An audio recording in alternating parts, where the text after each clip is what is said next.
So tonight, our guest is Michael Horn, North American representative for the world-famous Plagiarin contact case of Billy Meier from Switzerland. Michael will be reviewing some of the more important aspects of Billy's lifetime contact and, more importantly, his prophecies. If you'll please welcome Michael Horn.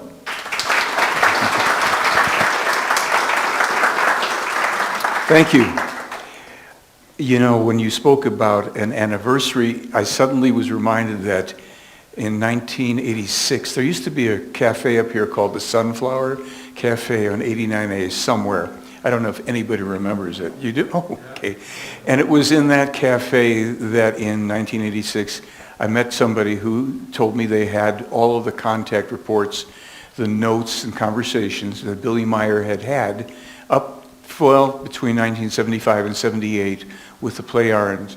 And when I was invited then back when I was in LA to go up to Decker Canyon where this guy lived and to get this big bunch of 1,800 pages, single-sided and all that. And indeed I did. And that began the next phase for me in studying and getting introduced to the material in this case. Now, I don't know how many people have actually looked at the flyer invitation and understood that this is going to probably be fairly controversial for some people. And I don't ask you to believe anything here. I simply want to present information, point of view, et cetera, et cetera. And we hopefully will have a little time at the end of this, if there's questions, challenges, what have you. So as you can see here, it's titled The Time Traveler's, The Time Traveler's Vision of Our Future. And this is one of Billy Meier's over 1,200 clear, still irreproducible, primarily daytime but not exclusively, photos of UFOs. We'll come back to that, but here's the question. Here is the question. And as I said, because I received all this information that forwarded me on what is now a 40-year project of research and investigation, this is a very important question. Because a lot of people have either accepted this idea, rejected it, etc. And again, there's nothing to believe. We're going to try to address some of it. And what is important to look at here is, you know, the idea about the confirmed existence of extraterrestrial life. That would really be the single most important, as far as I'm concerned, discovery, event, whatever, in all of science and human history. But that would be exceeded by the confirmed contact between extraterrestrials and the people of Earth or someone on Earth. So what we're going to look at first is the criteria that is used to determine the truth. That's going to set, the truth sets itself apart from beliefs and from unsubstantiated claims and vagaries and mysteries. And that is the quantity and, of course, the quality of the evidence. And Joe's giving me a signal. The wire. Watch the wire. Watch the wire. Oh. Is it going to do something? Oh, I see. All right. So we're going to go first to 1964. We're going to travel back in time, all right? Before we go forward in time, we're going to go back to 1964, what's called the foundational evidence in this case. And I'll use the word right now only once, alleged. So what that means, alleged extraterrestrials, alleged time travel, alleged this and that, and present the information that you, should you choose to, will use to determine whether something is true as far as you're concerned or not. This is one of the people, one of the human beings that Billy Meier was tutored by. And her name is Asket, and she was a time traveler, physical person, but the time travel element becomes important in this a little later on in the presentation. In 1964, Billy Meier began to take his first photographs of UFOs. Now you can see that in this and some of the subsequent ones, we're talking about a physical object in an environment. This is India, when Meier was studying Buddhism at the Ashoka Ashram in Murali, India. And this particular object, this craft, we're told, is one of several craft in the contingency of people who worked with this woman, Asket, in the early years with Billy. She was the primary contactee with Billy for an 11-year period. And this was part of the photo ops when he was in India And some of these are sepia tone and all. These are taken with a very primitive camera. It's a 35 millimeter camera. And this is a little bit more of what we're used to seeing with UFO photos, especially from any time in the past. That means what we would call lights in the sky. If you see down here on the right-hand side, there's a silhouette of a woman. She was a woman who was working with kind of as a nanny for this young girl at the time, 10 or 12 years old at that time, Po Cheng. Now, this photo is a bit different.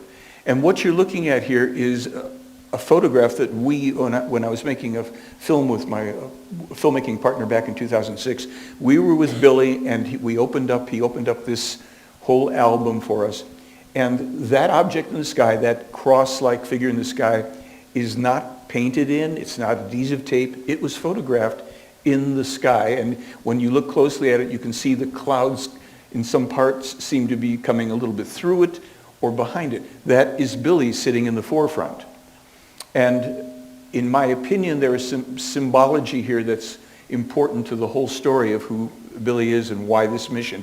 But for now, let's just proceed through some of this evidence. These photographs were taken, as I said, with a very kind of a primitive camera. It was a 1940 Kodak bellows type camera. My father had one. You were lucky if you can get regular photographs. These were nothing was special effects back when Billy was taking photographs. And with this thing, it's like you roll it out and there you go. So this article appeared in 1964 in the Statesman newspaper, published in Delhi, India. And it's a very important article for a number of reasons. The author of this article, the reporter who did this, met young Edward Albert Meier. He was not yet called Billy at this time. And he found him, Meier was like a vagabond. He had been traveling over tens of thousands of miles around the world, hitchhiking and doing different things, and studying, the major religions and what have you. He was in India studying Buddhism. In this article, the reporter describes some of the 80 photographs that Meier had in an album of UFOs. You've just seen a number of them, including the cross in the sky. He saw that photograph. 1964, he's looking at it. Same one that was sitting in that album. Now, Po Cheng, who was an eyewitness to many of these events in India in 1964, went on after she grew up. Here she is with her grandfather, who was the head monk at this ashram with her brother. And after she grew up, she became the ambassador for Cambodia to the United Nations General Assembly for 12 years. She was and is a real person, not a myth or anything herself. And that's kind of important because she would ultimately come forward. We'll get to that. But she started to come forward and give up her anonymity at a certain point because of this case. So in India, we had, as you see here, 80 original photos. They were seen and described to the reporter. There's 11 of those photos still existing, including the cross in the sky, and still living credible eyewitnesses.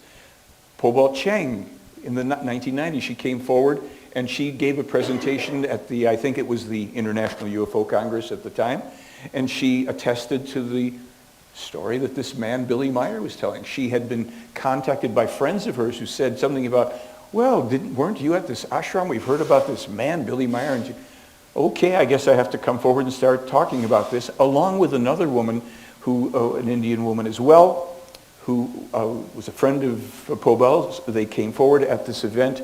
There's a whole video on this that is available online. And she described the whole situation. There's a photograph in the background that we've seen just moments ago, one of the versions of it. So here's Pobel in 2000 in New York City. And she also goes and she visits Meier in 2000, 36 years later.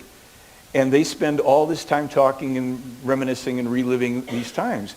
Because Pobel was one of about 100 people who'd seen not only Meier at the ashram, they're seeing the ships and they're seeing Asket walking around with him.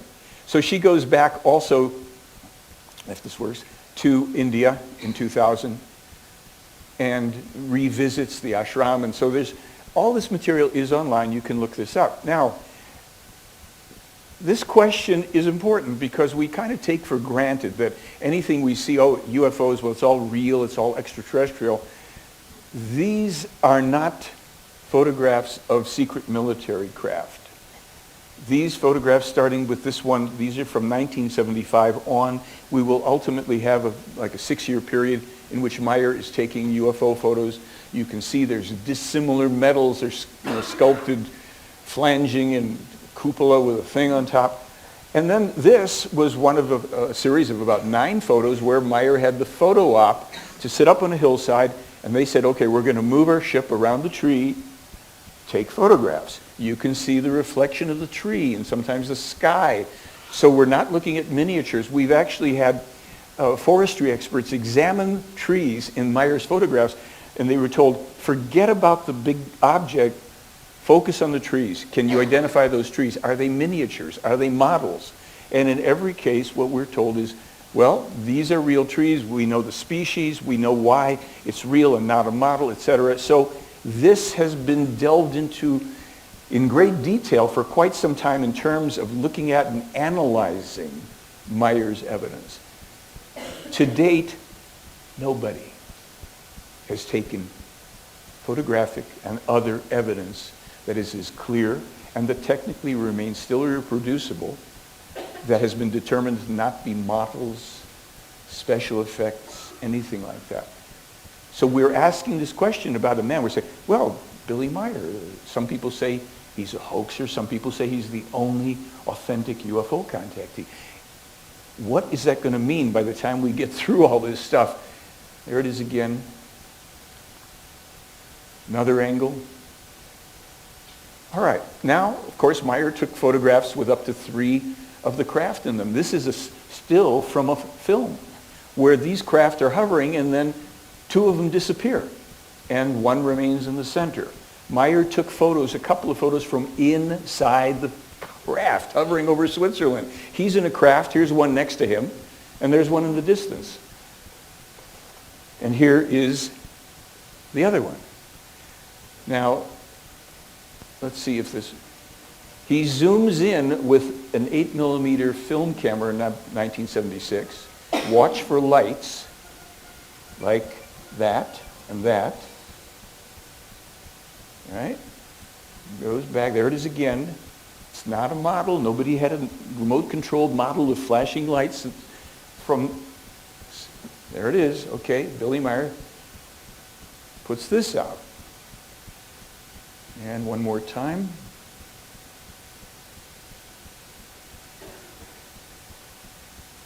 And there we go. Okay. Now, this is the famous pendulum craft film, Watch the Top of the Tree. Because people, of course, said, well, it's got to be a model on a long string, which would have been impossible to control anyhow. But you may notice that the top of the tree, when they go to a certain place, the top of the tree moves because there's a backwatch, not a model.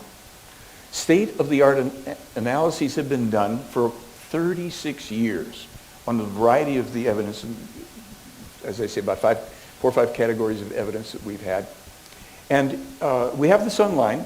All of the analysis that's here, this is just, of course, the first page, and if you look back at the first date, it's 78. And when the analysis was done using state-of-the-art contemporary technology in 2014, okay, 36 years later, it was found that in one of the frames, the craft is in 2 places at the same time in one frame. Not a model. This, of course, ups the ante because everybody goes nuts and says, well, that's obviously got to be a model and a miniature tree. But Billy has 64 photos of this craft and a video. We're not going to show the video. It's on my website. They moved it around next to different trees. We closed up and close to it. And then they set it down in his front yard so that he could be 15 feet away from it to take photographs of it. These are not lights in the sky. You look at there's blue, green, red crystals. There's 100 different crystals all around the thing. We don't know the reason for it. And if you look at this, these inside of these circles there's blue lenses, and we can guess on it. Now, when Billy released this photograph, people said, oh, well, that's an orange model against a black curtain. It's obvious. He's hoaxing again. And here you can see all these little things here. Meier has one hand.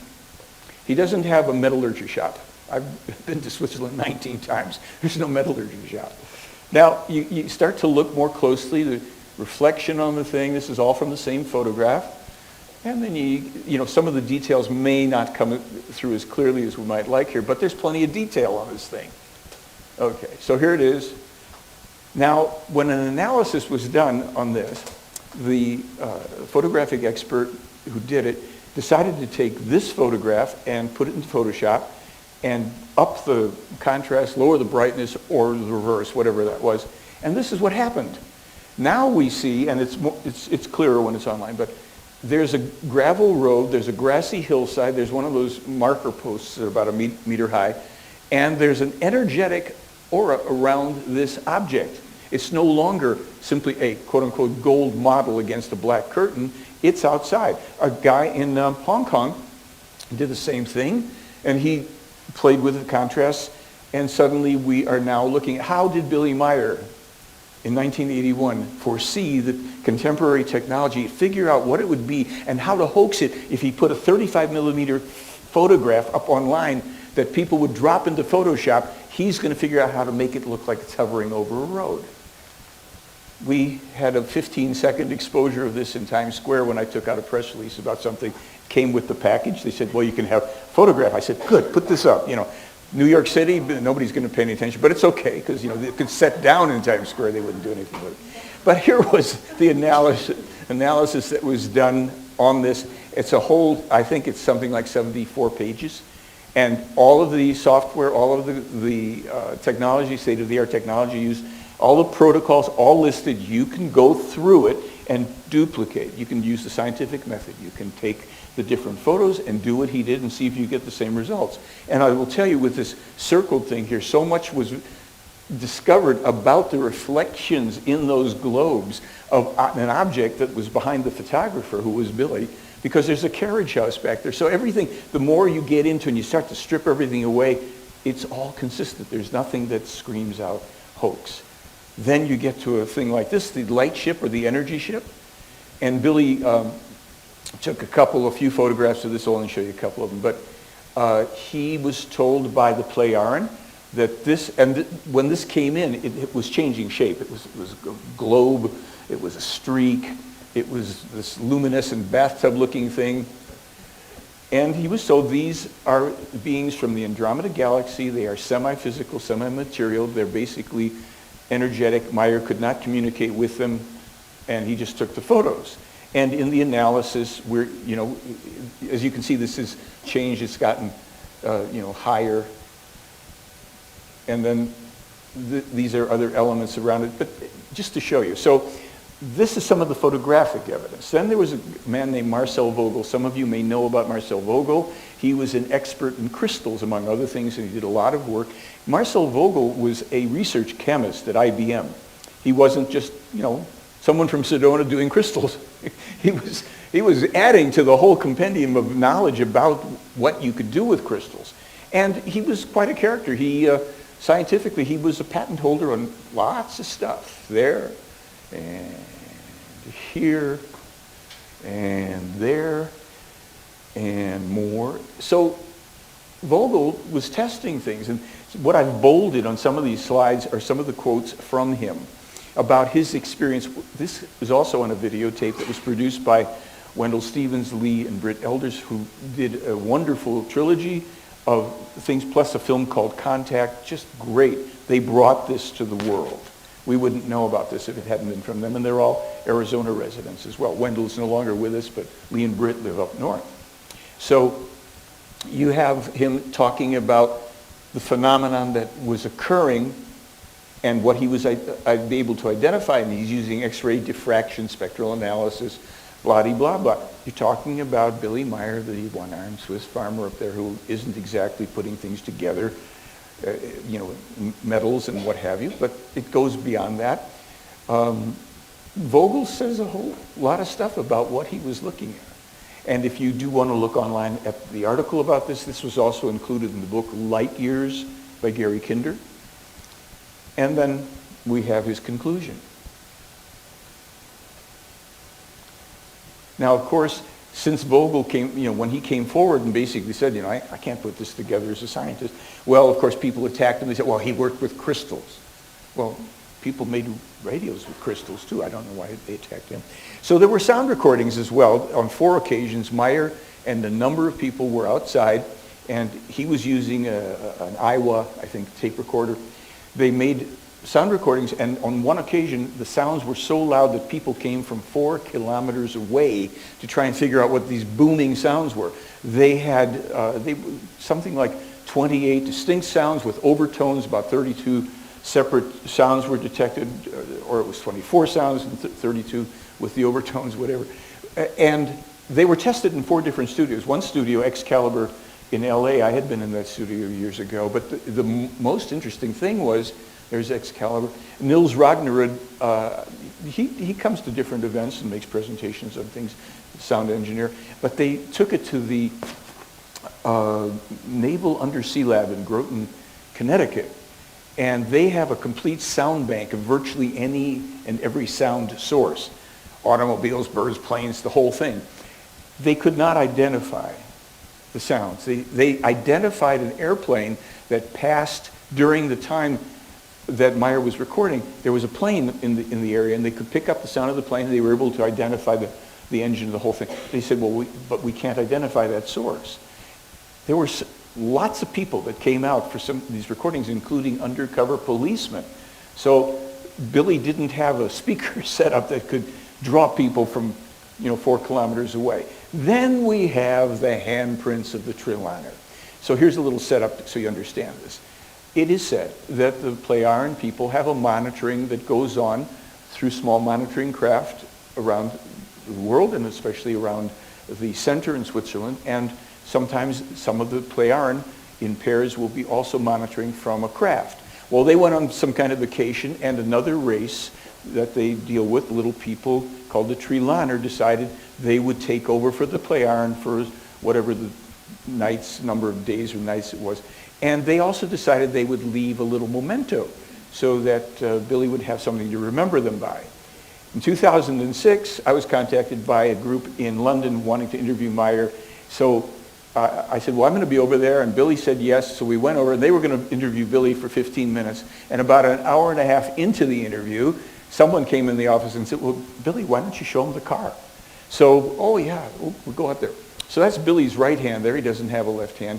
What you're seeing here, from here to here, is from here to here, then the hand, wrist, and then the fingers. If you count them out, there's 7 distinct prints there. Now, when you go up close to that and you look, the papillary lines, they're etched into the finish of the car. This isn't something that was painted on, and by the time I was there to see it, they'd already been etched into the car for a few seasons. They lasted at least 4 years. This was the little Subaru of his stepson, and they've also put the handprints on other cars too, just to have fun. But there you can see, there's so the story goes that these are people who, from another system. They're human, but they're smaller in stature than we are for the most part. They have light green tinged skin and 7 digits. And they decided to have a little fun with Billy and the folks there. Nobody who apparently objected too much. Now, one of the interesting things, of course, was that I had, at that time, Linda Moulton Howe had contacted me about that. Oh, can we bring scientists to see this? And Billy said, yes, just don't destroy the cars. But of course, Linda was busy with mutilated cattle and whatever, very moving experience. Okay, so then we have a United States Air Force Office of Special Investigation expert. Here's the story. About 2 years ago last month, on a Saturday morning, my phone rings out of nowhere. It's Mike Horn. Yeah, my name's Joe. Yeah, okay, I'm an investigator. Yeah, this Billy Meier case, I think it could be a hoax. You willing to talk about it? I said, yeah, sure. Like we haven't heard that before. But so Joe doesn't tell me much more, except if I'm willing to talk to him, he'll call me with questions. And so for about 3 months, we go back and forth and back and forth. Some of the things I can see he's not too happy about. Other things, okay, kind of gruff guy. All right. So in August of that year, I hear from Joe again. And Joe says, let me tell you who I am, and then I'll tell you about your Billy Meier case, kind of a back east kind of a thing. And I said, okay, who are you? And he said, well, I was the top investigator for the United States Air Force Office of Special Investigation from 65 to 71. I'm not into UFOs, but I came upon this, and I've personally vetted hundreds of people. That means people who were aspiring to higher office, people who in the military, people running for, yet a higher office, moles and spies. Office of Special Investigation is there to serve to protect the people of the United States.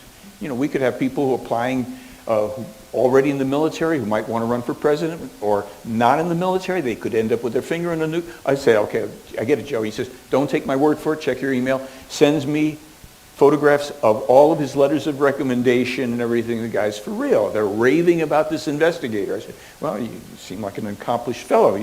All right, so he comes at me as a skeptic.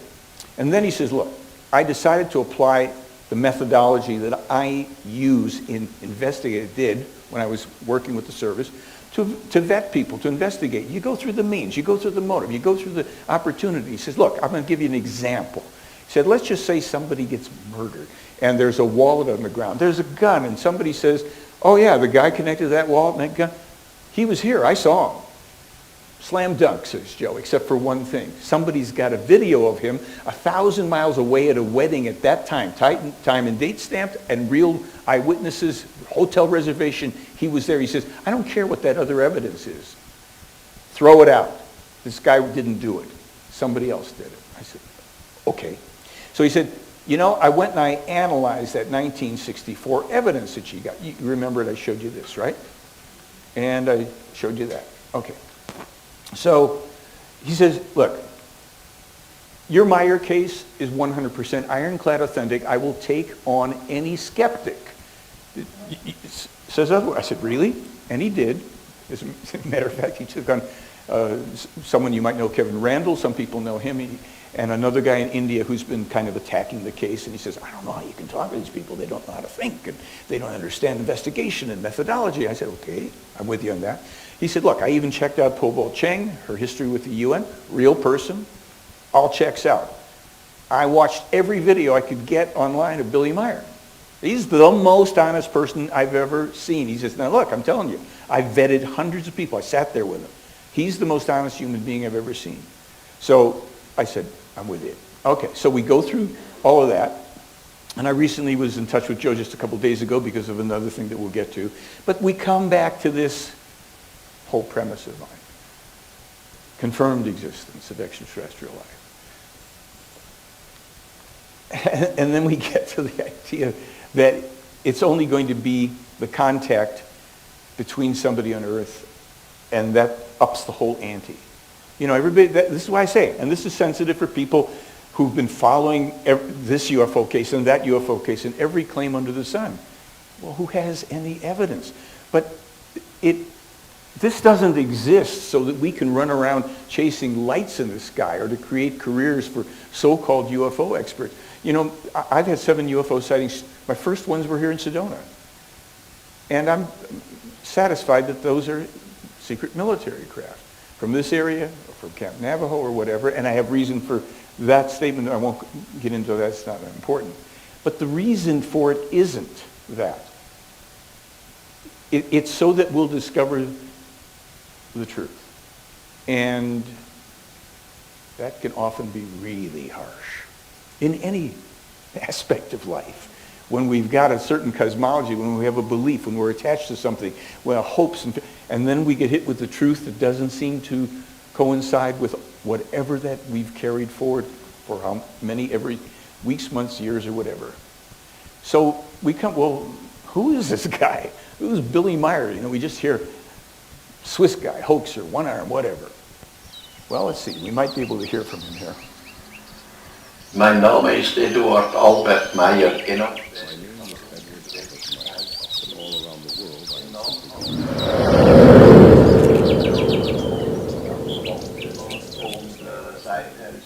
I don't think we're hearing the other track. Meine Kindheit, die wohnen.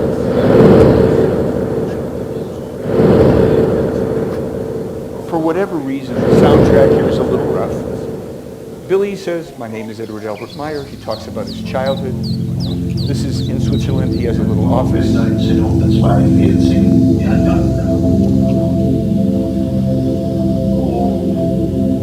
So we're picking up something other, let's say, than fully. He speaks about his first contact person, a man named Svath, who started to work with him when he was a 5-year-old boy in Switzerland. This is the pastor in his area, his parish priest, who had been contacted telepathically as well, and we'll leave it at that. Okay. So when you get into the biography, you realize that what he's claiming is that when he was a 5-year-old boy, his father and he had seen a silver object flying over their rural area of Switzerland. He didn't know what it was. His father said maybe it's a secret weapon of Hitler's. I don't know. And it was shortly thereafter that telepathically he heard an elderly man's voice in his head. And he was talking to him and he couldn't figure out what that was about. He goes outside into the forest. He lives in this wonderful, beautiful, rugged area. And he walks into the woods and there is a pear-shaped craft with an elderly guy standing in what looks like a deep-sea diver suit, no helmet.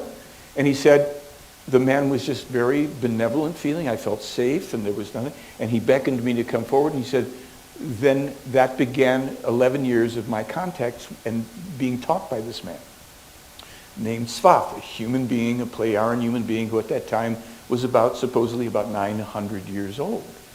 And he would teach Meier things. He would work with him with technologies that would enable this young boy to know things about his own past, personalities that existed before, about events that were yet to come, and we'll get to some of that. And it was a very, when Billy speaks about this experience with Svath, you get a feeling that he had enormous admiration and respect for him because this was a very, very wise man who patiently brought him into another level of consciousness that was very burdensome.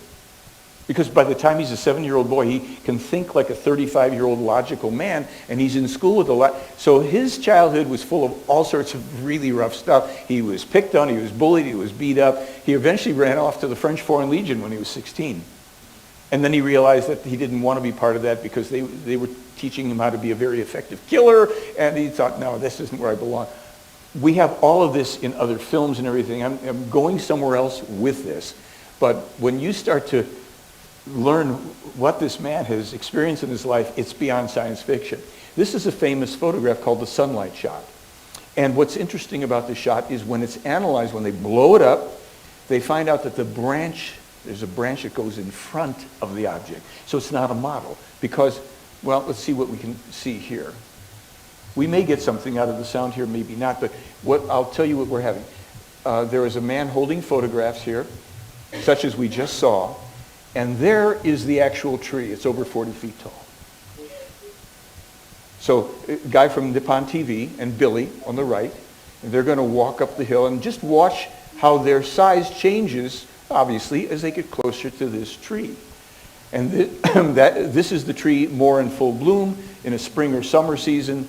And what we saw, the sunlight shot, that's obviously more like winter. The leaves are barren. So Billy's describing where it was, and they still keep walking. They get closer.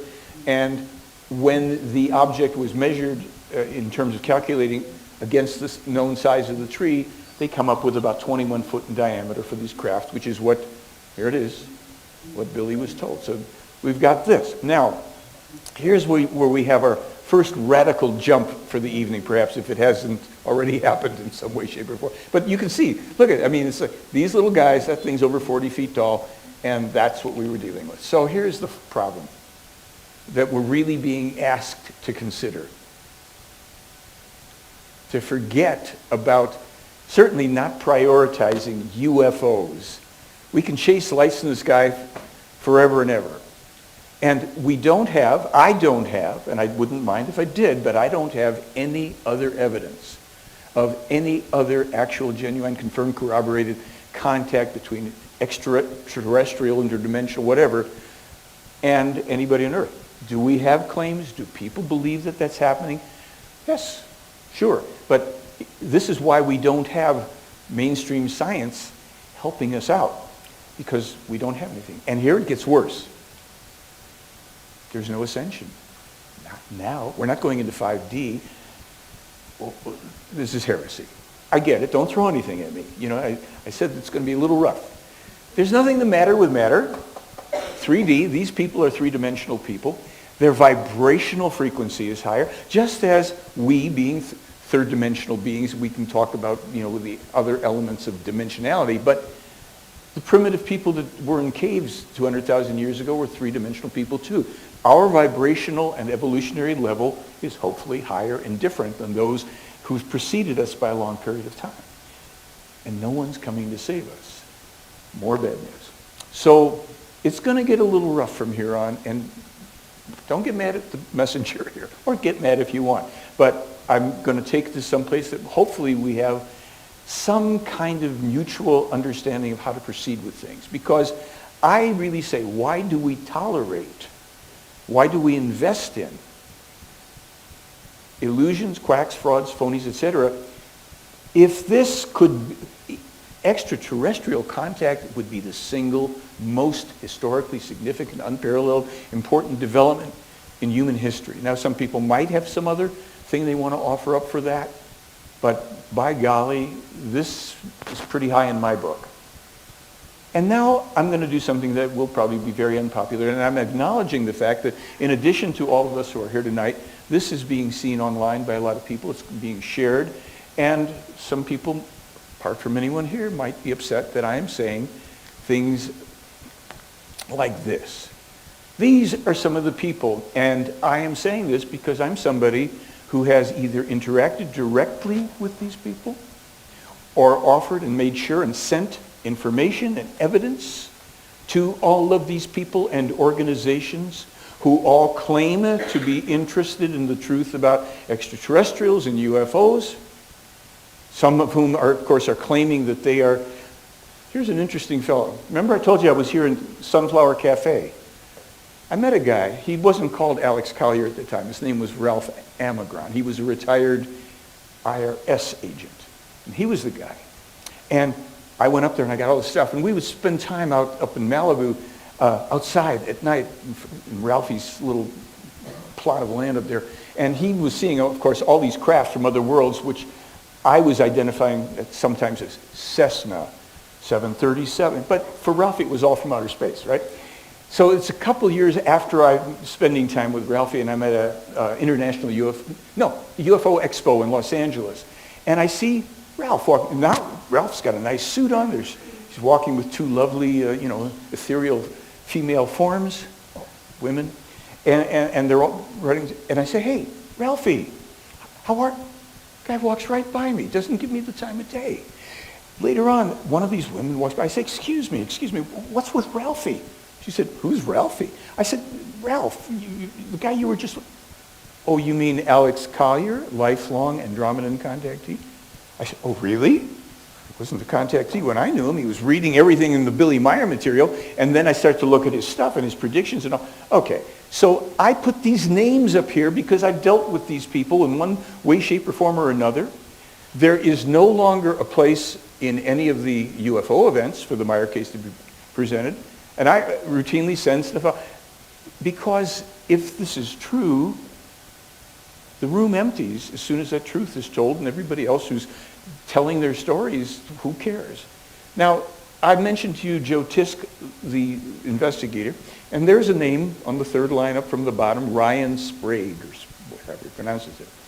So Ryan is one of the people who, for years, has defamed Meier. I mean, we'll see it in a moment. He's done no actual research or investigation.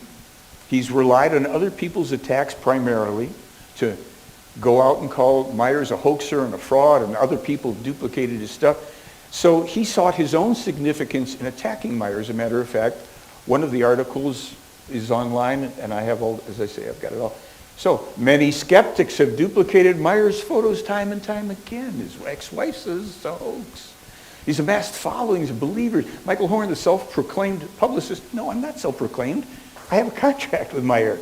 I get to do this for free as long as I can say whatever I want including, I don't know about this, that's speculative, and this I'll stand behind, and you can prove it for you.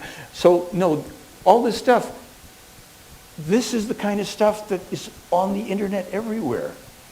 People who are going to attack and ridicule what is either the biggest, longest running, most impenetrable fraud, hoax, or the most important story in human history.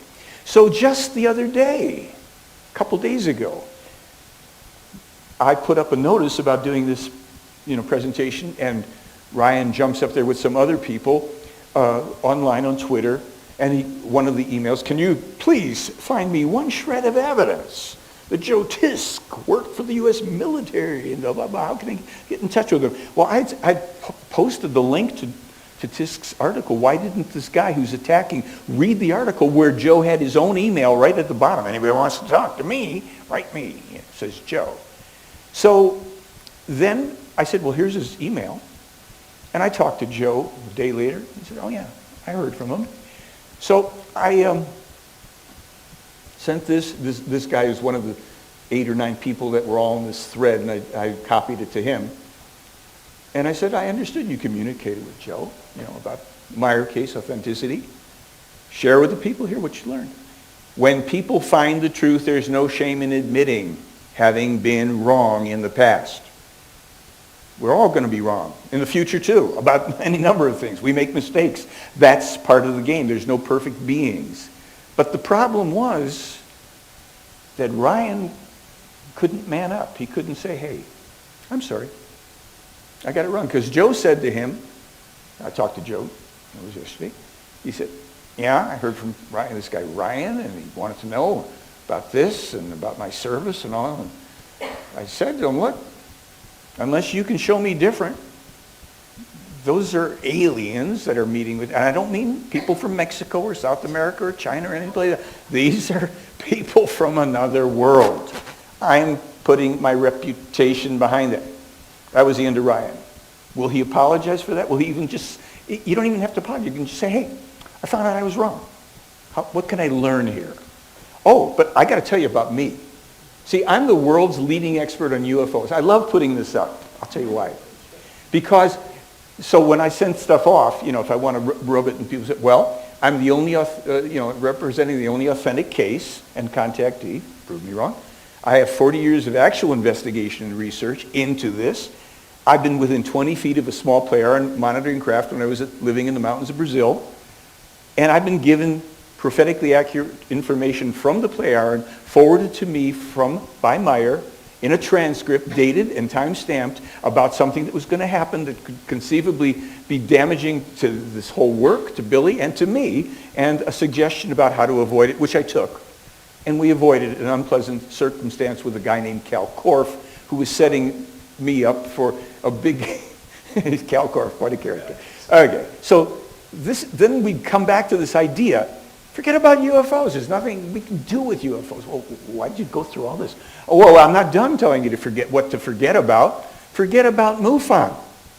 In 1953, Ascot, remember I said she's a little time traveler too, as Svath was, and we're getting into more of that.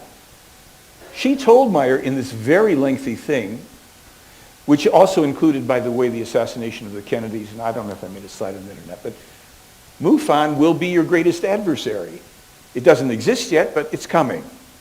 And your life will no longer be secure. Billy has survived 23 documented attempts in his life. I've seen the bullet holes for one, interviewed witnesses to about 14 or 15 of them. He's telling the truth. So here's the bombshell on MUFON, because I have a friend who's part of my little research team. He lives, I think, down in Tucson or Tempe. I forget. His name's Kenneth Smith. He retired as the vice president, director of operations for Orbital Flight Systems, the competitor to Musk. They send rockets up and put little satellites up there. And he has a friend still working at Orbital, because Ken retired a year or two ago, who was approached to be recruited by someone at MUFON, who told him that most of MUFON's public information was intentionally bogus or redacted. The U.S. State Department and the CIA basically control this activity. Good luck with MUFON. And it took me a year with the director of MUFON, Jan Hartson, to get him to even put the Meier case up on MUFON's website, hidden some, because they wouldn't. And Hartson told me personally in 2013 in Las Vegas, oh yeah, I know the Meier case is authentic, it's a little too good. And we're going, what do you mean, too good? So, well, then what do we do? Well, we've got to forget about aliens too, not only UFOs, so-called aliens, the imaginary reptilians, Greys, Dracos. The Greys, folks, simply are the myth that has been built up around the androids that were discovered at the Roswell crash, an actual crash of extraterrestrial craft with androids, no human beings in it, and it's one of about 8 or 9 crashes on the world. In Russia, other places, some have been recovered, et cetera, et cetera. So the alien thing is the product of disinformation from secret military and fantasists, people who carry it forward and perpetuate it. I'll get to the real case, but I'll tell you, I just saw a video a couple of weeks ago with a guy, and it's a really nice guy too. I'm trying to remember what's his name. You'll probably know it before I do, but he's kind of new on the scene about UFOs, and he worked in the military, and he's a physician, I think, or he was a surgeon's assistant or something or other. I don't know why his name escapes me. And I didn't call him a fraud or anything. I wanted to see more of his information, but of course he's talking about all the different aliens he saw underground, and it's like endless, right? A parade of it. It's very different from the real extraterrestrial, the negative human ETs that had been based on this planet for thousands of years underneath the Great Pyramid in Egypt. Remember that Edgar Cayce, for those of you who followed Edgar Cayce, talked about a large spacecraft underneath the Great Pyramid and this and that. He was right. And Meier in 53 with Ascot was taken down there and shown it. It was more than just a spacecraft. These people who were behind virtually every religion on the planet and moving everything, they were going to create a false second coming. And they had a guy, some of you might know his name, Reinhold Schmidt. He was claimed to be a UFO contactee a few decades ago.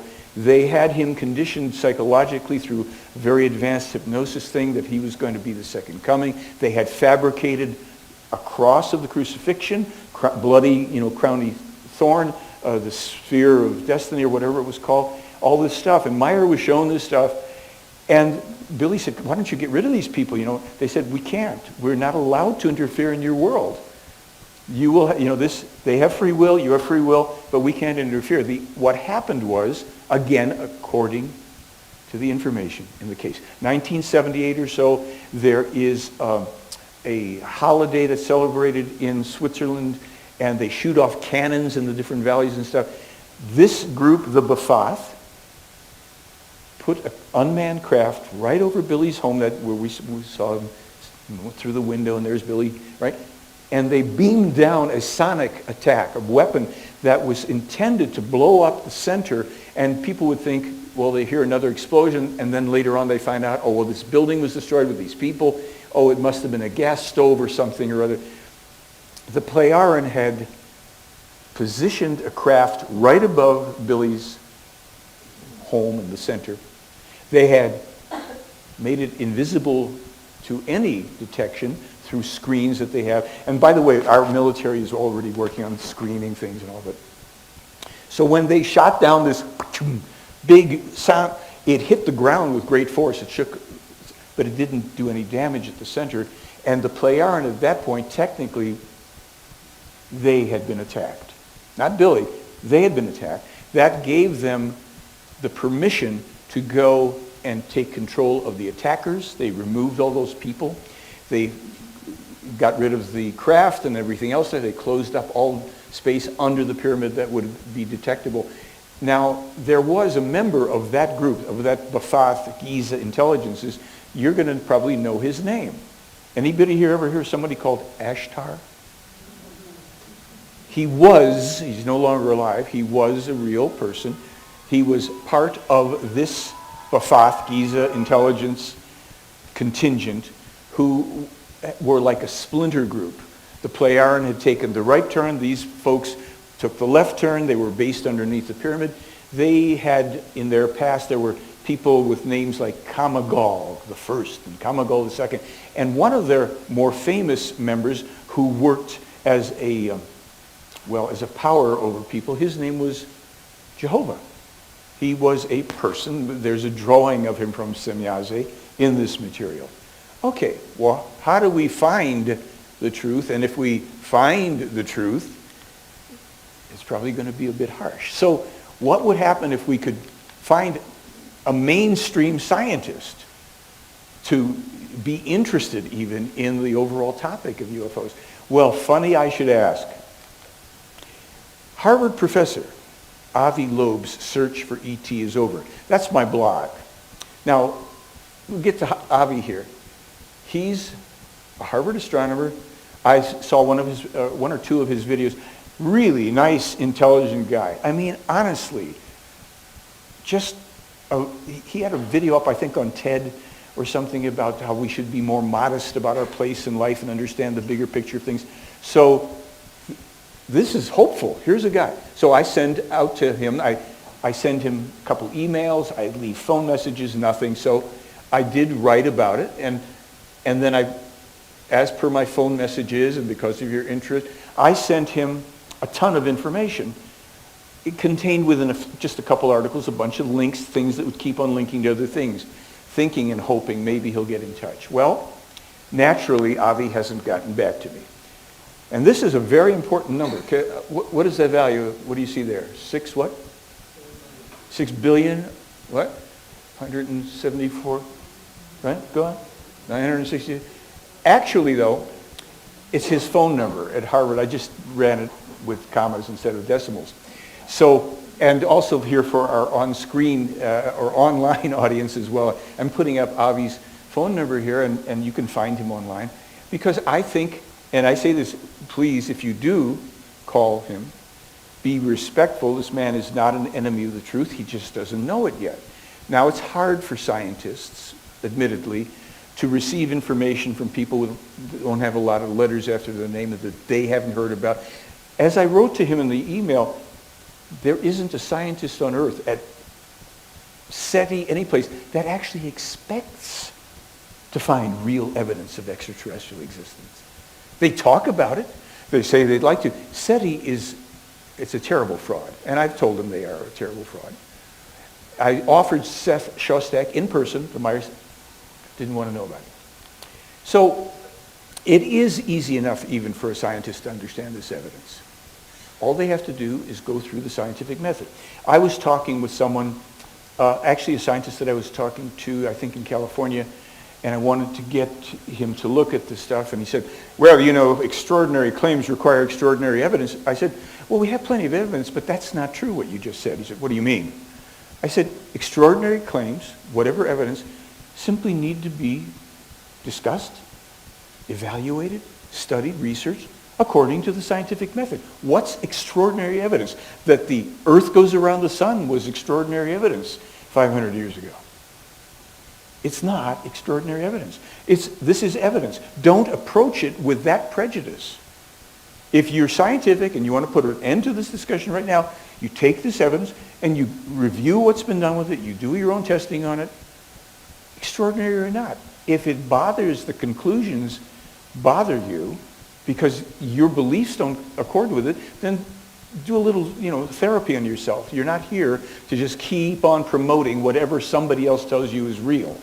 So we now get back to the beginning of what this was about. What you need to know to assure your own future survival. This gets into the reason for all of this stuff. We talked about Svath, a time traveler. We found out recently that Svath's letters to Billy were kept for a long time, in some cases up to 70 years, not to be published, some of this, until these times. And one of them was where it was explained how Svath told Meier when he was very young, 5, 7 years old, maybe said, we don't have enough time to do everything we need to do with you, and that is the reason why we take you out of this time and return you at the time that you left, even though you've been gone from this world for a week or a month or 3 weeks or whatever it is. And it's like, oh, really? So Billy just on February 3rd had his 82nd birthday, except he celebrated his 100th birthday last October based on all of the time outside of this frame of time. So for everybody that's into all of the stuff about UFOs and the rest of it, you've got some real tongue twisters here to go through if you want to go through it. In 1946, Sloth lays it out about climate. Who's talking about climate change in 1946? No, he says, no. Climate destruction. I guarantee you right now, all the wonderful environmental groups in our world don't know crap. Pardon me. And they don't want to know. I've been trying to reach them too. Overpopulation. Oh, there's an unpopular topic, but he was telling him back then, you people just keep on overpopulating your planet. You don't understand how things work. No, it's not about eugenics and genocides and all of that. It's about managing numbers so that everything works in harmony with nature. Except that here we know that the ecosystem, the climate, the atmosphere, and nature and the whole planet will be destructively included in this. So we also have this from Sloth, among many things, because we have whole documents online. We have a document of his predictions, and we'll get to that because this is part of his predictions, number 223 of about 300 and something or other.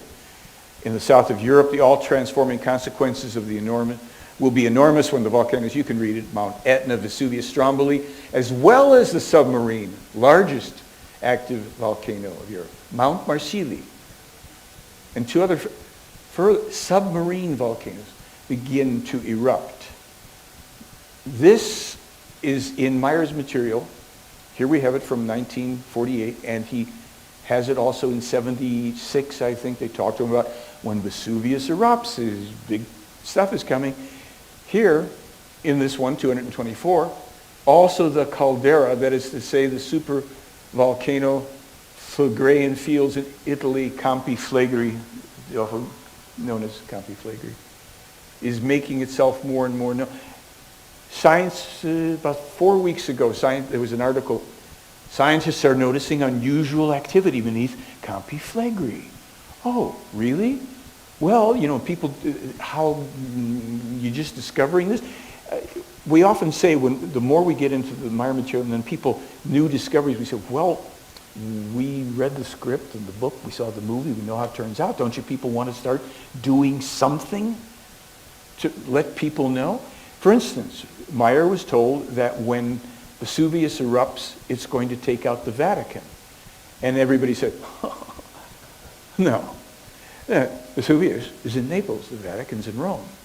Then, about, a few years ago, scientists discover, wait a minute, the magma chambers for Vesuvius in Naples, they run all the way under Rome. 2 or 3 years ago, at the Rome airport, they're starting to see vents of steam coming up from magma beneath the ground. Billy publishes it in 76. Well, when this happens, let's get ready. That will be tied in with other events. And, you talk about things like fake news and all of that. Here's Sloth is telling him in the coming times, fake news, 1948. Look out. We've got fake news coming, folks.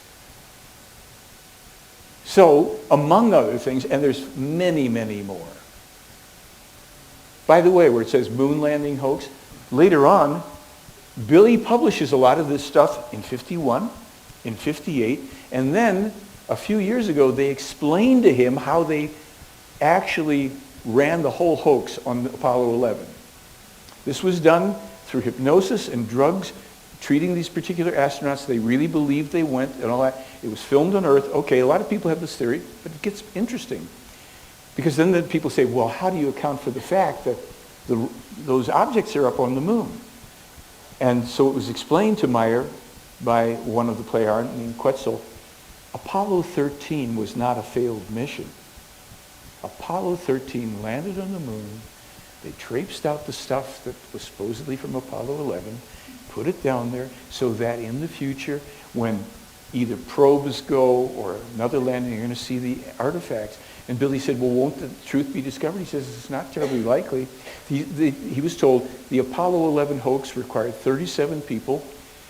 Those people who were in the know after all was done, there were accidents and sudden illnesses leading to immediate death. He said, even the original astronauts don't know. Now, some people have pointed out, because there's videos online where the original astronauts are sitting and they're talking, and one of them is fidgeting and seeming confused because somewhere in his consciousness this isn't making sense because they didn't go there. Okay. I can't tell you that's true. That's speculative as far as I'm concerned. But you can read the details and think about it yourself. Asket was, as I said, a time traveler. And I mentioned before that she, in addition to the MUFON thing, she told Meier 10 years before it happened about the murder of JFK. And then about the death of his brother in Los Angeles. And a few dozen other things pertaining to other world leaders, the poisoning of this leader and that one, how Stalin was poisoned, and the same poison was used on this guy and that guy. All this stuff. And she had taken Meier also back on a couple of time travel trips to, one of them was to Jerusalem 32 AD, where they got to interact with a man who had a number of disciples, and that's a fascinating story. We won't go too far into that tonight, but yeah, that'll blow your mind. This is Quetzal. He is also one of the main contact people for Meier from the play Iron. And among the different things that he did in 1978, well, let me explain. 1978, the original investigative team goes over to Switzerland. And they're in the kitchen where a lot of the conversations go down. And Wendell and Lee and Britt and Billy and a few of the other Swiss are sitting around the table. And Billy says something about the San Francisco earthquake. And they say to him, oh, you mean the 1906 earthquake? And he says, no, the one that's coming. They said, what do you mean? Okay, I'll be right back. He comes back with a Kodak envelope. We still were just mainly getting our photographs developed. Throws down 11 photographs on the kitchen table. And so Lee and Britt Elders, by the way, went over as skeptics.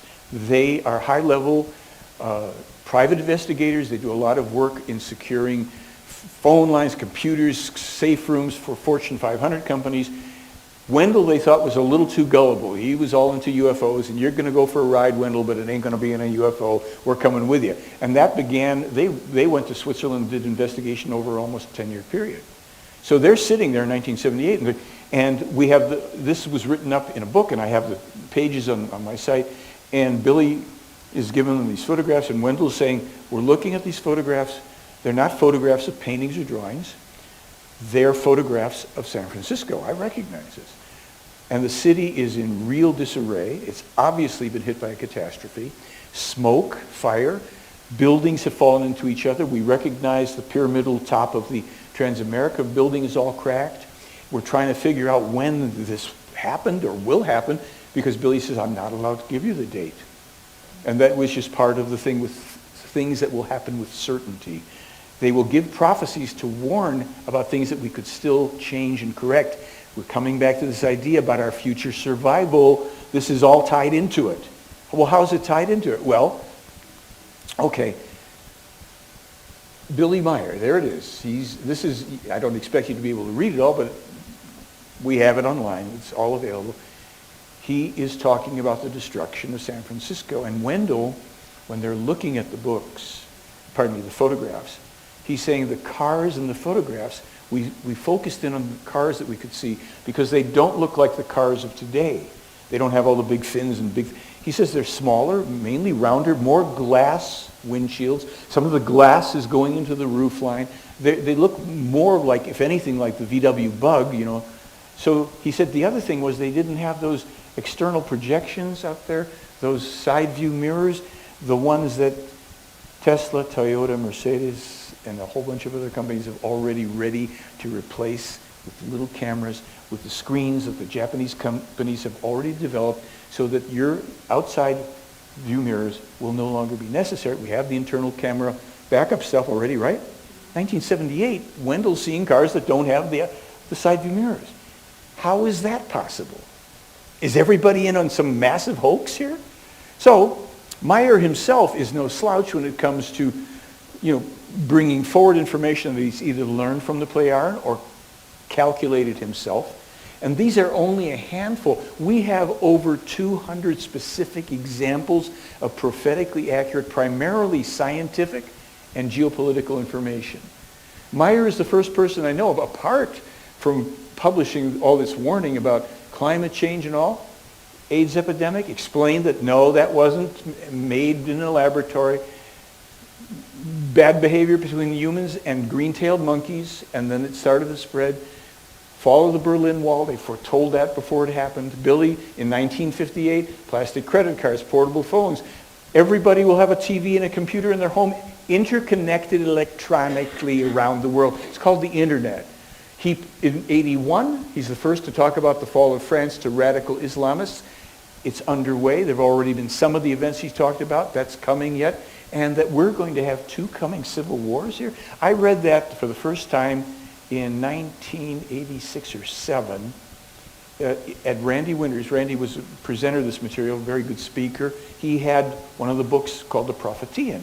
And in 81, Billy made the first warning about 2 coming civil wars to the U.S. And I remember we were laughing. What is this guy talking about? A civil war in America. I'm not laughing anymore. Danger of war with Russia, this is huge. The prophecies and predictions about this go back over 10,000 years in this material. Meier is not the first contact person / prophet working with the Plejaren who are using time travel and other means of trying to inform the populations at the time. Big danger. A-bomb radiations, ozone damage. What's coming? According to Meier, as of October of last year, a coming huge global financial collapse. Well, anybody could have said that. Well, the funny thing is, in 2006, I was in Switzerland with Billy, and I popped in and I said, Billy, tell me, was the reason for the Iraq war, was that fundamentally because of oil? He said, oh no, fundamentally. Billy's very precise. You ask this, he answers, he doesn't give you anything more, but he uses the word. Fundamentally, it's about your dollar. Because if things go a certain way, you may as well roll cigarettes with your paper money. 13 years ago, it's on YouTube since 2007, and then this new information, and there's more. There are threats to the safety of the rulers, for better or for worse, however you might think of whoever they are, how you feel about them, and to the population, because what Billy said in here, this global financial crash, it's going to affect Americans too. The people of America will be dispossessed of their wealth and belongings.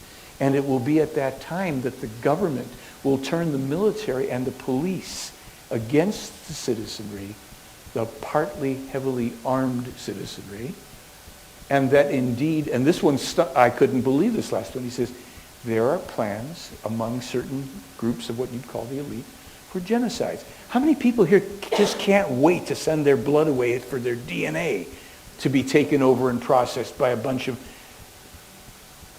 people who are not doing good things with it? I mean, you start to look in here. We have a video up where Billy talks about it, but this was from 1987. 2 terrible civil wars break out in America, one following the other. Country breaks apart.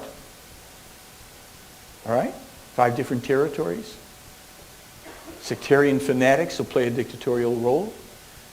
Means various, maybe 1 or more religions in different places. People who are very fundamentalist or what have you will start to... So I said dispossessed. This is the way he puts it.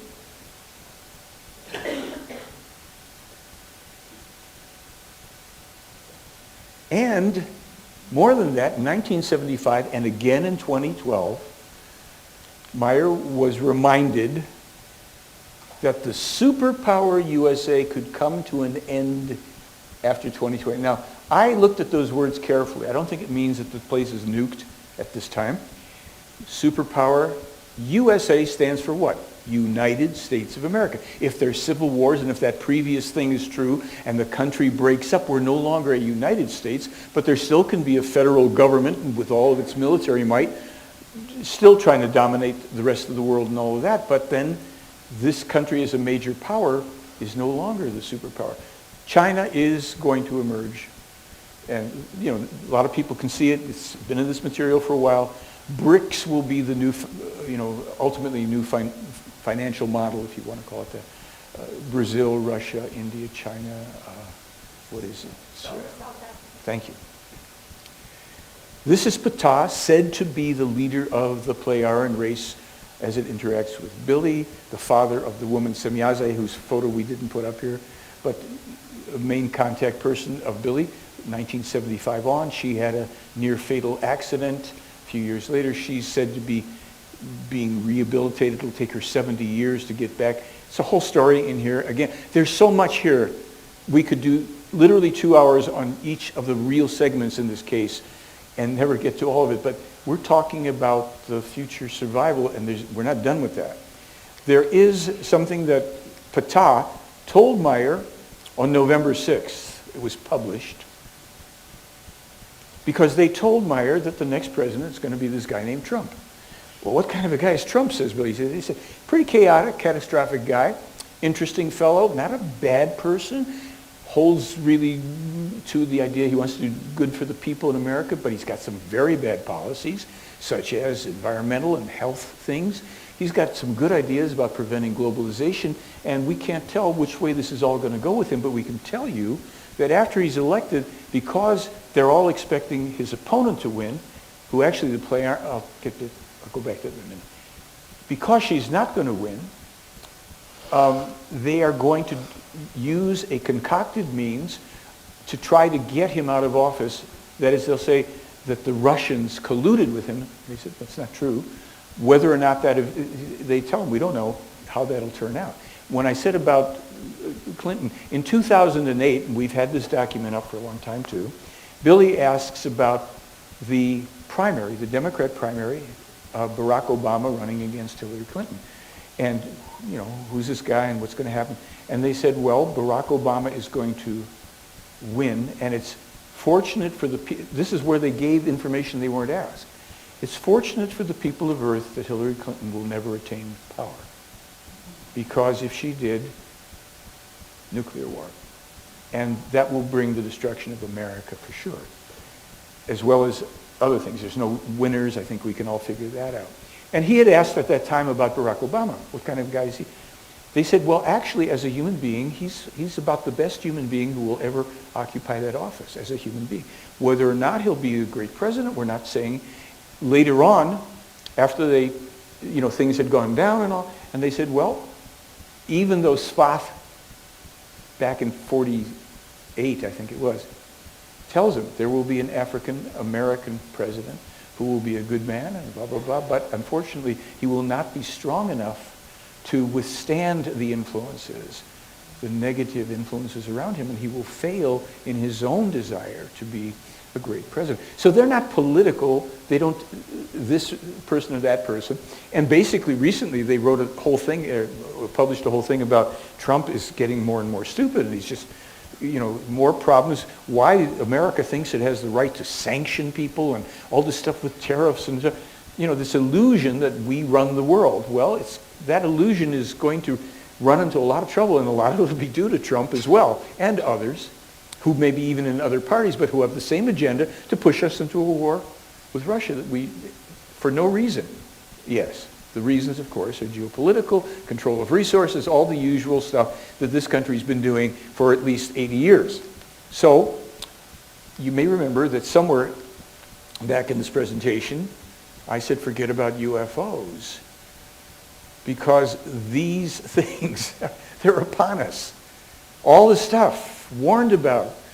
Meier sends 3,000 letters around in the 50s to government leaders warning about the environment, warning about all these things. One response was from, I think, West Germany, said, thank you. That was it. Nobody else would respond to him. Nobody's paid attention. They're still trying to deny climate change. And now what's coming in terms of the upheavals is unstoppable. And by next year, we will see some pretty distinct manifestations that we will go, yeah, okay, maybe they were right. So we come down to this. What really is the reason for this case? Well, as I said, it centers around our future survival. For us, these folks, assuming they do exist, there's nothing, we're not going to do anything to them, for them. Maybe they've been trying to do more for us for a few thousand years. And what they've been trying to do, many times over, is to bring to us what they simply call the spiritual teaching. Non-religious, no beliefs, there's no superstitions and rituals and all this. It centers around complete self-responsibility. Nobody coming to save us from up there, whether we hear them in our heads or anything else. Neutral positive thinking. Isn't that positive thinking? No. Positive thinking is everything's fine, everything's fine. You know, we're going to just Band-Aid over, we're not going to pay attention to the negative because that's bad.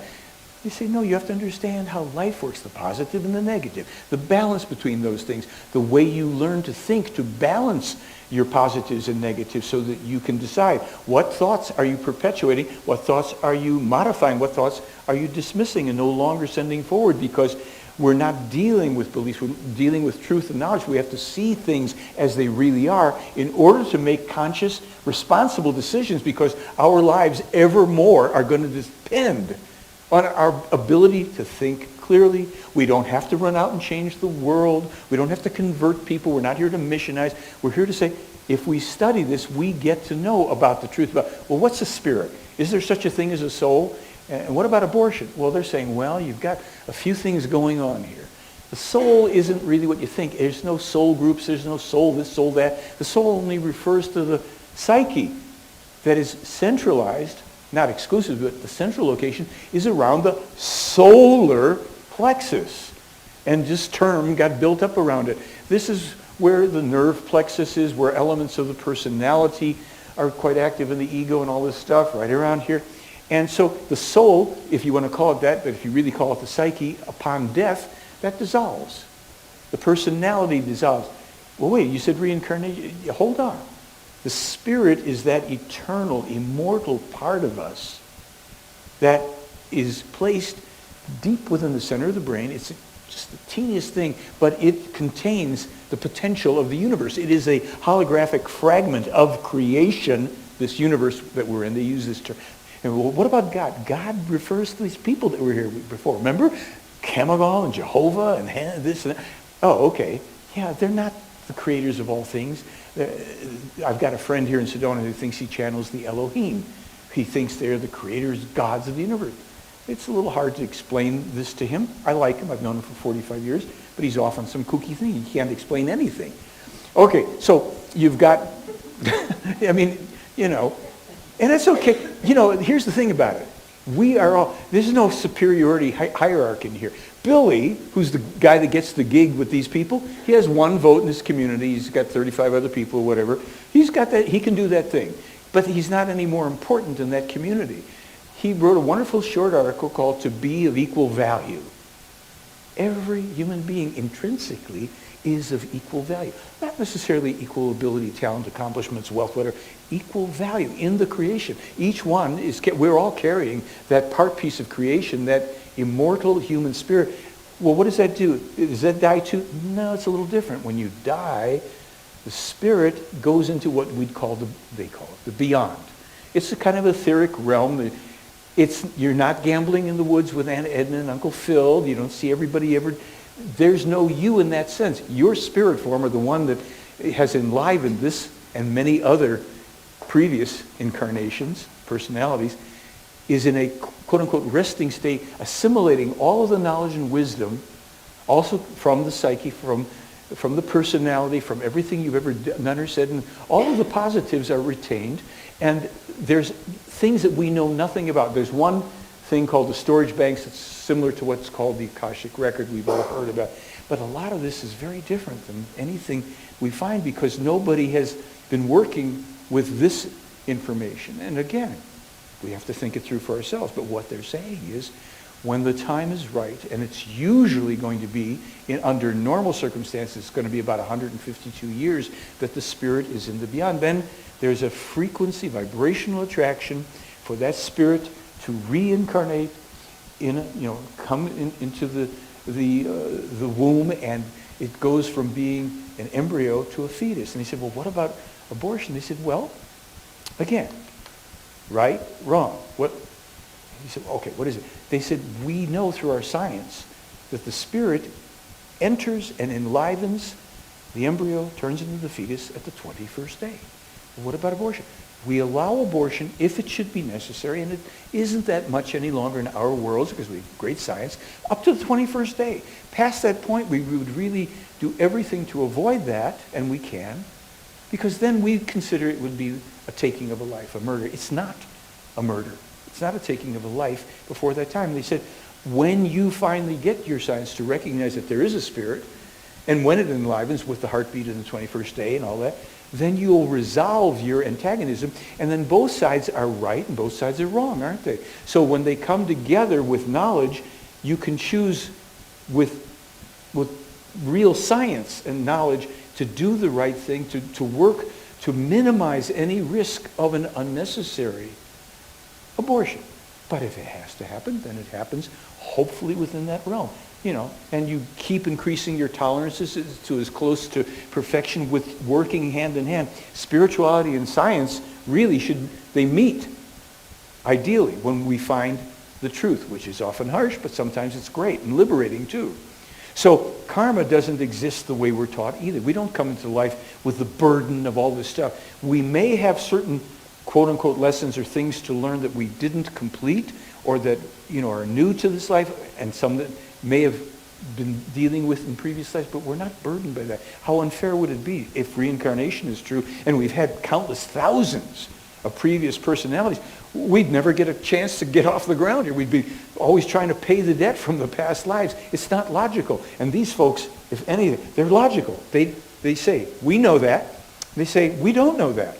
It's not about we believe it. I only found the word believe once in the thousands of pages in here. Ptah says to Billy, I believe the name of the woman in Austria you're thinking of is such and such. That's it.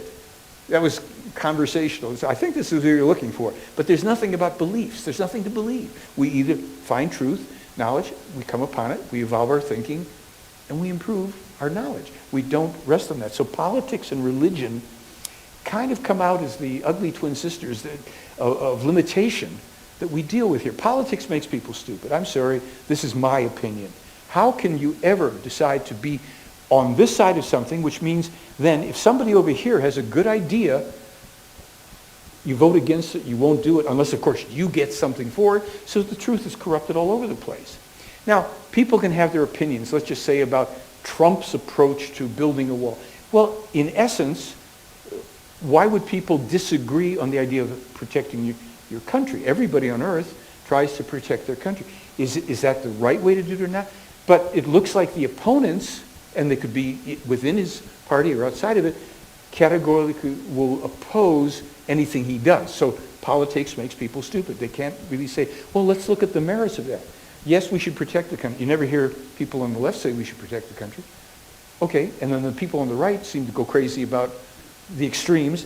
So you have the polarization. You've got the fight between beliefs. Politics is another form of belief system. So we come again to remind ourselves, that this is the level of responsibility for our own life. We can't rely on leaders and getting things from the top down anywhere. We will have leaders for better or for worse, but we have to be responsible. And the more we do that, the better the quality of the leaders ultimately. I don't think we're going to see that for a while, but we better really work on this one. Because there's nobody, nothing real or imagined or any authorities that has any responsibility for our lives. It's just that for millennia, we, as human beings of Earth, have been conditioned to believe and to buy into and accept that idea, whether it came from a standard religion, a belief system, a cult, this or that, a political system. No, nobody has that responsibility. Are there people that we entrust to do things to make sure that things get done for us in life? Ideally, but we see that going down the tubes all the time too. So there is something called the Salome Peace Meditation. It's a phrase that's spoken for 20 minutes. People get together in a group a few times a month.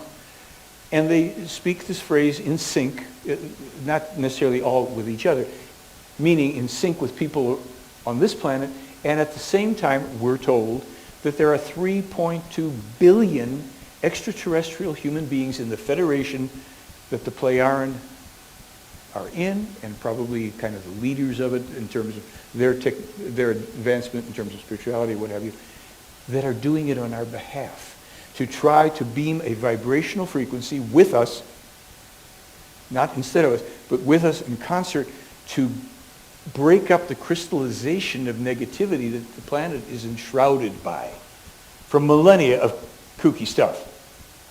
Politics, religion, murder, war, terrorism. Billy said in 10,000 years, past 10,000 years, we've had a total of 250 years of peace, not even sequentially. There's not been 250 years of peace on Earth. We've had 250 scattered years out of 10,000 years when there wasn't human being warring with human being because of all the machinations of those things that we've empowered to mislead us. 100% self-responsibility. This is a symbol. Meier, as a child, was taught to recognize telepathically several million symbol pictures. This is the symbol for peace. Now, you notice in the center, does something look familiar? We, according to this information in here, and we have it in one of the films, Billy explains, the peace advocates on Earth are walking around with signs that are the rune, we know what the runes are, right? The symbol for death. That's what our peace symbol literally is. The symbol, it's a sword, it's inverted. This is the tree of life. This is the peace symbol right in the center, the tree of life. As I said, one of millions of symbols. We recently published a book that they made available from Switzerland with a few hundred of these symbols. And you just use them for meditation, and it's a fascinating study. Again, if we want to say, well, what is this Billy Meier case about? Salome, peace symbol. Billy hammers away. Peace, love, freedom, harmony. I remember sitting with Billy any number of times over the years and saying, you know, what can I do? And he said, well, tell people to be reasonable. Focus on peace, love, freedom, harmony. If those are the cornerstones of your life, you really can't go wrong. If you're intent on that. Now, you can say it and not mean it, but if we really are about peace, love, freedom, and harmony, we get to contemplate that, meditate that. We can run the peace meditation in our head. They have some beautiful meditations on so many things that you can do for a few minutes at a time. There's lovely things here. This is why in this kind of confrontational approach, if you will, this is not about UFOs. It's not about extraterrestrials. If this is true, we're in a universe teeming with human life. Not our solar system, but in a universe teeming with human life at all sorts of levels of development. There's many that are below us, on par, evolutionarily speaking, others far beyond us, and it's just the process of this creation. If we can finally, it is said, Meier is the seventh and final prophet for Earth to try to bring this teaching here, plop it down in the electronic age where it's not going to get turned into a religion or a belief system. We've got it, so it can't be adulterated as it was in the past when it was brought originally by Enoch, Elijah, Isaiah, Jeremiah, Emmanuel. Who's Emmanuel? The guy who didn't really ever exist was named Jesus Christ. Emmanuel was the real guy. Yes, he was crucified. He survived. Oh, I don't want to go off too far. What about the sixth prophet? Who's the sixth prophet? His name is Muhammad. Oh, he was marrying 9-year-olds. No. He had a cousin. I think his name was Omar, and there were these caliphs. And each of the prophets, up until the time of Billy, they were all in an age and time when people didn't read and write.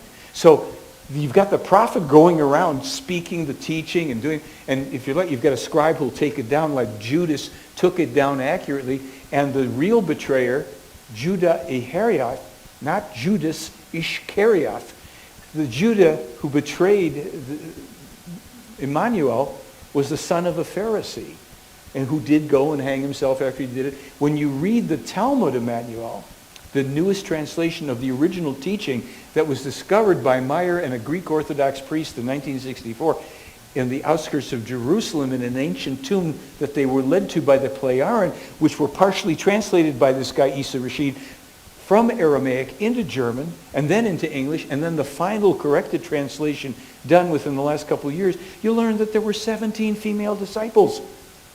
None of them survived the church, who exited everything out that it didn't want in there. You learn that the healings that were done ostensibly by Emmanuel, he wasn't raising the dead, because when you're dead, you're dead. What did he do? He was taught to learn by teachers in the Himalayas as well as extraterrestrial teachers. Meditation, deep insight. He was in effect a master hypnotist as well. So when people came to him in their unknowing, thinking that he's some savior for them, and he recognizes that they're entrusting him with something, he reaches into their own consciousness in his communication so that they believe themselves to heal. Because most healing, from here on, it has to be done by us individually, primarily from the inside out. Yes, you go get a massage, or you get an x-ray, you get sewn up, whatever. But we're not here now to heal each other in a codependent way. We're here to figure out how to heal ourselves. So that if we don't have something outside of us, we can get as far in that as possible and bring ourselves back to mental, physical, emotional health. You've got the herbs and the balms and the salves that Emmanuel was taught, so he was a master herbalist. All this is in the Talmud Emmanuel and more. What happened when he was on the cross? He didn't die because he had been taught by the Himalayan yogis how to so control his own bodily functions that he would appear dead. So when the wise men came to Jerusalem and entered into the tomb through the rear entrance, because this event was known that it would occur, they started to minister to him right away, so that within 3 days, when Gabriel was there, he could roll away the stone, and Emmanuel comes out. It's as if he's alive. Well, yeah, he was alive. And then what happens on the road to Damascus with Saul, that's explained in the Talmud. All this stuff. What happened to this guy Emmanuel? Well, he, with his mother Mary, his brother Thomas, and what was her name again? Mary Magdalene, right? She wasn't his girlfriend. She was a confidant. She was one of his trusted disciples, if you will. They left that area in the Jerusalem area, and they went into other countries. They went to Afghanistan. They went to other places where he would start to preach, and they throw him out.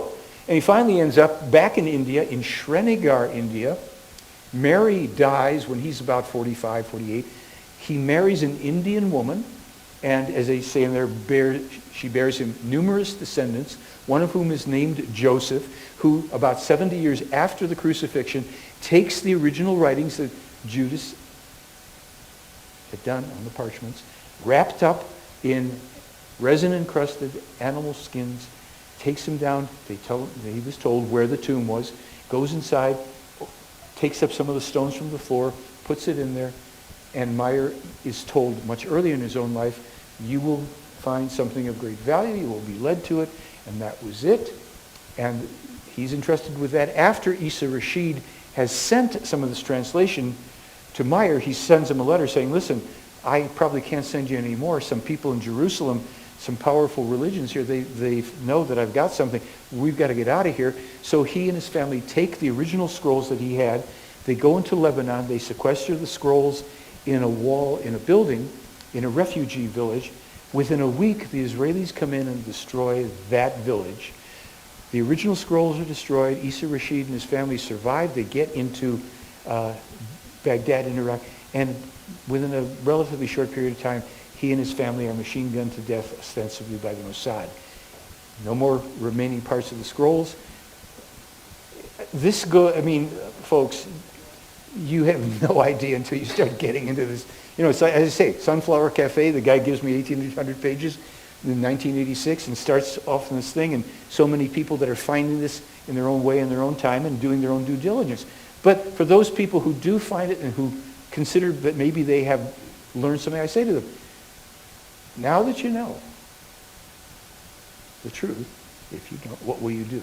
Now that you know the information, what will you do? Will you vet it for yourself to find out what it is, as well as if it's what is represented in any presentation to you? And My blog, we have people from literally all over the world interacting with each other about all the elements. I blog about something and link to material, and then people talk about it because people are studying this in their own way all over the world. The main website that I have, I don't update very much, but I've got a lot of the evidence, original, valuations and analyses of things. So really, to come at people and to say, look, this stuff here, all these people, I've tried to get them to, no, nobody wants to talk about this. They want to go out there and pretend that something else is happening because they've got books and things they want to sell or whatever. And it's just time to make that statement so that this, which can be viewed online and people can say, and then they can challenge if they want to, they can question, they can say that I'm crazy, and I say, fine, let's prove it. Let's have evidence, because I don't care if there's 50 or 100 genuine so-called contactees. Great. I don't know what else we need to get from extraterrestrials that these folks haven't given or facilitated with Billy Meier. What else do we need? We have, in the Meier case, there's probably, by this time, there's probably about 28,000 pages of information. Only maybe 6,000 or 7,000 have been translated into English. His books are unbelievable because they're so logical. You learn to think. You say, wow, I think I can, what if I do this in my life? What if I take this thing and test it?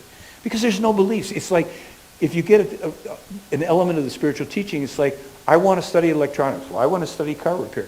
You get a book. Okay, it says I put wire A, better put it there. Did it work? It worked. Go on to the next chapter. That's what the spiritual teaching is and should be for us. Not that we believe and start to follow things and people. It certainly isn't about Billy Meier. He's not going to be here forever. He's done his gig. And it's not about the folks. They did their gig. They gave us this stuff. So at this point, if you do have questions or challenges, there's nothing you can say that I would be offended by. Not that you'd have to care if I was offended. But this is for you to think about if you want. I know that Joe's going to get this put up online so that we can, have that too.